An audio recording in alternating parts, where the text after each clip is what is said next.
దేవుడు చక్కటి అవకాశం ఇచ్చి మరో వారంలో మనల్ని ఆయన సన్నిధిలో నిలబెట్టిన దేవాది దేవునికి ముందుగా కృతజ్ఞతాస్తుతులు చెల్లిద్దాం.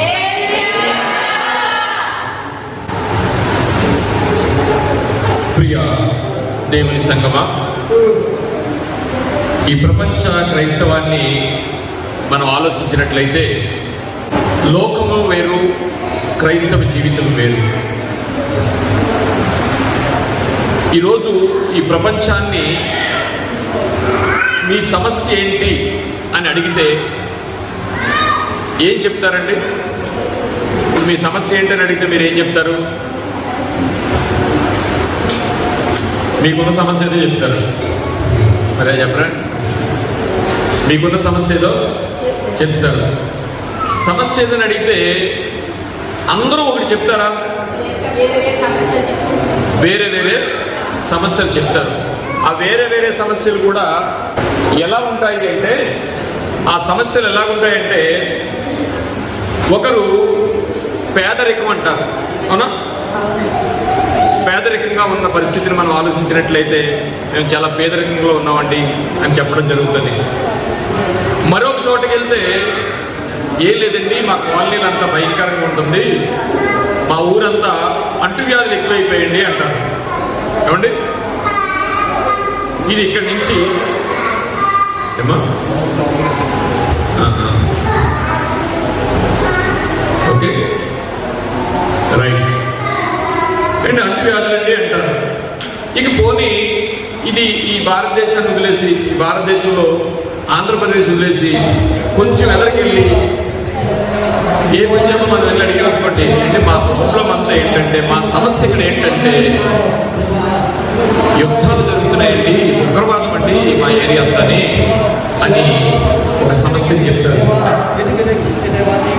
ఇక కొంతమందిని మనం అడిగితే, ఒక వయసులో ఉన్నవాడిని, యూత్ని వెళ్ళి మనం మీ సమస్య ఏంటి నాయన ఈ లోకంలో అని అడిగితే వాళ్ళందరూ ఏ సమాధానం చెప్తారంటే, సార్ నిరుద్యోగంతో మేము బాధపడుతున్నామండి, ఉద్యోగాలు లేవండి, వయస్సు పెరిగిపోతుంది, కానీ మా సమస్య ఏంటంటే నిరుద్యోగము అంటారు. కదా కొన్ని ప్రాంతాల్లో ఏంటంటే, ఇప్పుడు మలేషియా లాంటి ఉంది కదా, అక్కడంతా ప్రకృతి ఉగ్రత, ప్రకృతి వైపరీత్యం. అక్కడికి వెళ్ళిన వాళ్ళు ఏం చెప్తారంటే, ఈ ప్రకృతి వైపరీత్యాన్ని మేము తట్టుకోలేకపోతున్నాం, దానికి ఏమైనా మార్గం చూడండి అని వాళ్ళ సమస్య వాళ్ళు చెప్తారు.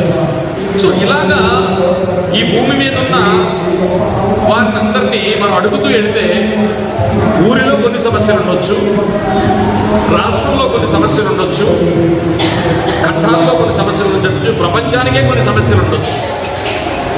ఏమిటి ఈ సమస్య అనేది మనం అనుకుంటే, ప్రపంచ సమస్య ఏంటి అని అడిగితే, ప్రపంచంలో ఉన్న సమస్యలు ఏంటి అని అడిగితే ఇవే చెప్తారు మనకి, అంతేనండి? ఇవే చెప్తారు సమస్యలన్నీ. ప్రపంచంలోనండి ఈ సమస్యల మీద, ఈ ప్రపంచంలో ఈ సమస్యల మీద మేధోమదనం అని ఒకటి జరుగుద్ది, తెలుసా? మేధోమదనం అంటారు. అంటే దానికి అర్థం ఏంటంటే, ఇప్పుడు ఈ దుమ్ములపేట ఈ ఏరియా అంతా మనకి ఏదో ఇదివరకు ఒక జరిగి ఏంటంటే, తెల్లారేటోడికి బాగా అంటుపోయి, తెలుసా మీకు? ఇది తెలీదా? ఎలా అంటుకునే తెలియదు కదా, పెద్దనే తెలుసు. ఎలా అంటుకునే తెలియదు, తెల్లారేటోడు బాగా అంటుపోయాయి, ఎప్పుడూ ఒక తగలబెట్టినట్టు కనిపించేది కాదు. ఈ సమస్య ఈ ఏరియాలో కూడా కొన్నాళ్ళు ఉంది. మీకు ఐడియా ఉన్నది? పాకలు తగులుపడిపోయి ఎవరు వచ్చేవాళ్ళు తెలిసేది కాదు, ఎంతో మంది కాపు కాసేవారు, అయినా సరే తెలిసేది కాదు. అదొక సైంటిఫిక్ టెక్నికల్ సిస్టమ్ అది.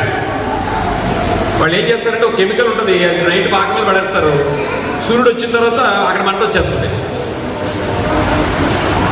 అలాంటప్పుడు మనందరం ఏం చేస్తాం, ఈ దుమ్ములపేట పక్కన ఊర్లు అప్పటి వరకు మనం దెబ్బలాడుకుంటాం, కానీ అందరూ ఒకటి అయిపోతాం కదా అప్పుడు, అంతేనా? 4 ఊర్లకి ఒక ఊరికి పడకపోయినా ఈ 4 ఊర్లో కలిసి ఏం జరుగుతుంది అనేది మనం ఏం చేస్తామంటే సమైక్యంగా వచ్చేస్తాం. అలాగే ఈ ప్రపంచంలో సంవత్సరానికి కానీ 2 సంవత్సరాలకు కానీ లేదా 5 సంవత్సరాలకు కానీ ఒక మేధోమదనం అని జరుగుతుంది. మేధోమదనం అంటే అర్థం ఏంటంటే, మేధావులు అందరూ కలిసి, మదనం అంటే ఏంటంటే మదనం అంటే మేధోమదనం అంటే ఏంటంటే, నేను బాగా లోగా వచ్చి మీకు అర్థమయ్యేటట్టు చెప్తున్నాను. మేధోమదనం అంటే అర్థం ఏంటంటే, మేధావులు ఉంటారు కదా, పెద్ద పెద్ద సైంటిస్టులు, వాళ్ళందరూనే సంవత్సరానికి ఒకసారి 2 సంవత్సరాలకు ఒకసారి అందరూ కూడుకుని ఏదో ఒక దేశంలో సభ పెట్టి ప్రపంచానికి ఏమి సమస్యలు ఉన్నాయి అనేది ముందు ఒకళ్ళు క్వశ్చన్ వేసుకుంటారు. సరే, సమస్యలు కొన్ని తేలుతాయి, అంతే కదా, కొన్ని సమస్యలు తేలుతాయి.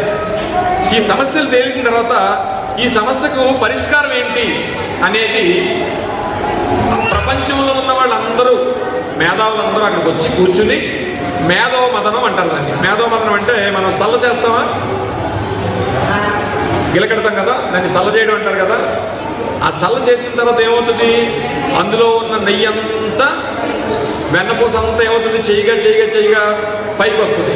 ఇప్పుడు మనం ఎందుకు చేసాం, ఈ చిలకరించాము అంటే అందులో ఉన్న నెయ్యి పైకి రావడానికి, వెన్నపూస పైకి రావడానికి. అలాగే మేధోమదనం అంటే అర్థం ఏంటంటే, మేధావులందరూ కలిసి 3-4 రోజులు ప్రపంచ మేధావులందరూ కలిసి ఈ ప్రపంచానికి ఉన్న సమస్య ఏంటి అని ఆలోచించేదాన్ని మేధోమదనం అంటారు.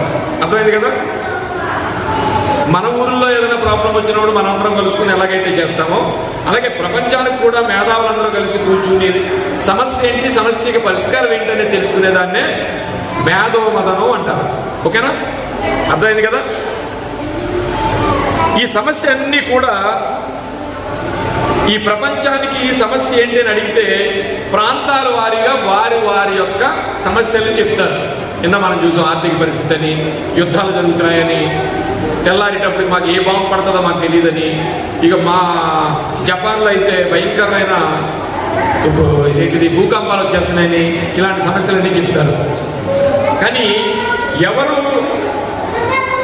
కాదు అనడానికి ఇది లేదు, ఇది జరుగుతూ ఉంటుంది. అయితే సమస్యలు, ఇప్పుడు మనం చెప్పుకున్న సమస్యలన్నీ 100% ఉంటాయి కదా, ఖచ్చితంగా ఉండేది ఈ సమస్యలన్నీ ప్రాంతాల వారీగా. ఇప్పుడు మనకున్న సమస్యలు, చాలా సమస్యలు మొదటి మానవుడు పుట్టినప్పుడు లేదు, అంతే కదండి.